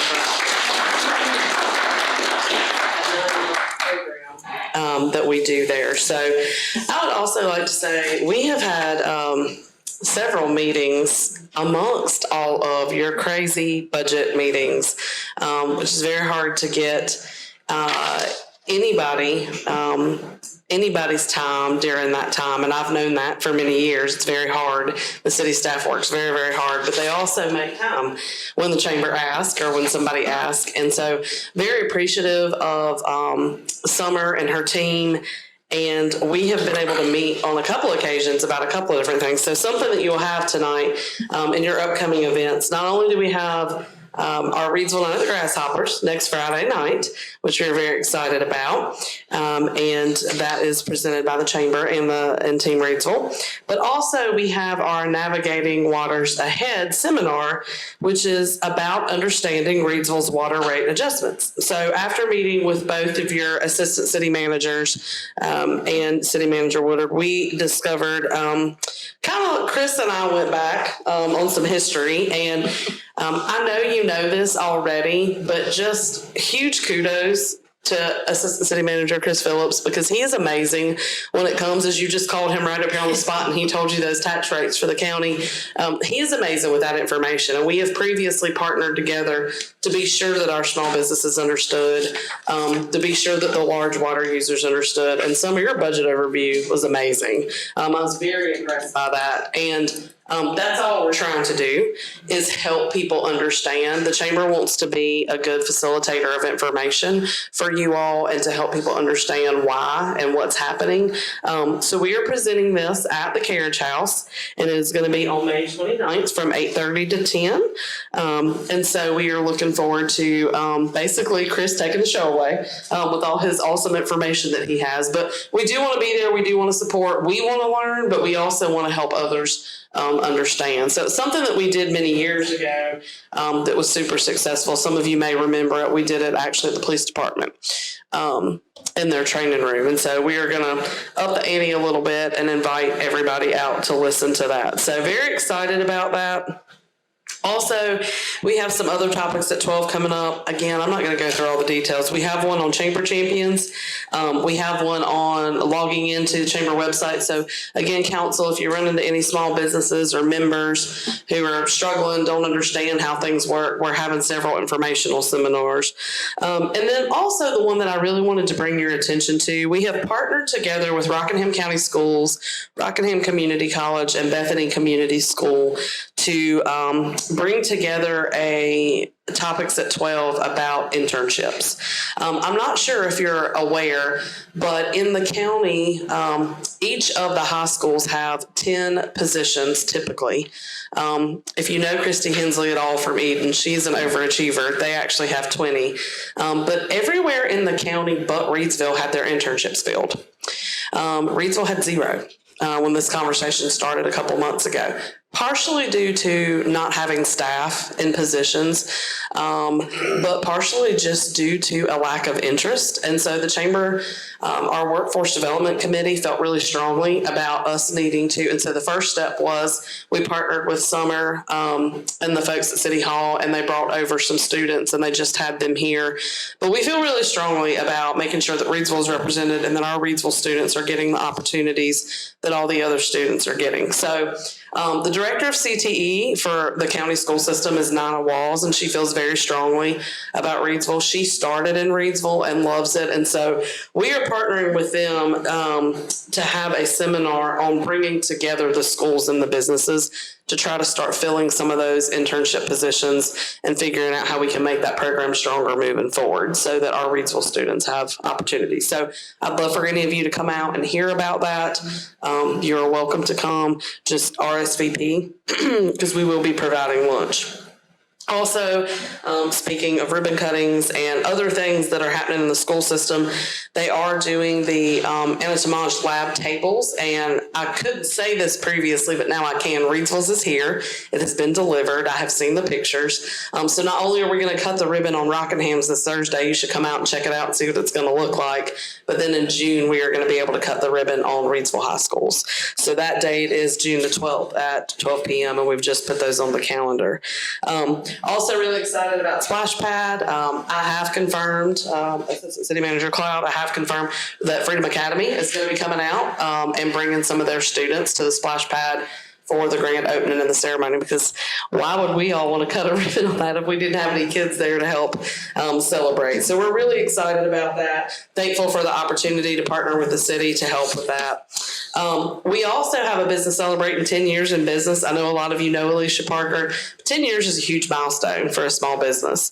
And they are celebrating in their new location at the Eden Mall, but they've been super active in Reidsville for a long time. But their ribbon cutting for their new location in their 10 years is on June 14th at 12. If anybody has the chance, I would love for you to come join us there to just celebrate them. Do have a couple new members, but also our next coffee will be at the Rockingham County Clerk of Court's office on June the 6th. So Abner's really excited to have us for that. And last but not least, the ice cream social, we did confirm and work with the city on that. We are really excited that on Thursday, July 18th, the ice cream social this year will be at the Splash Pad. So that's from 4:30 to 7:30, and we'd love to have you all come out.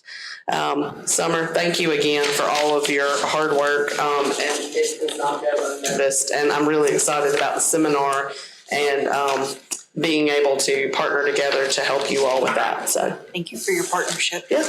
Diane. Yeah. On Saturday, June the 8th, I'm not sure, I just know the owner, but they're having a grand opening at WLC Forklift. Oh. Saturday, June the 8th.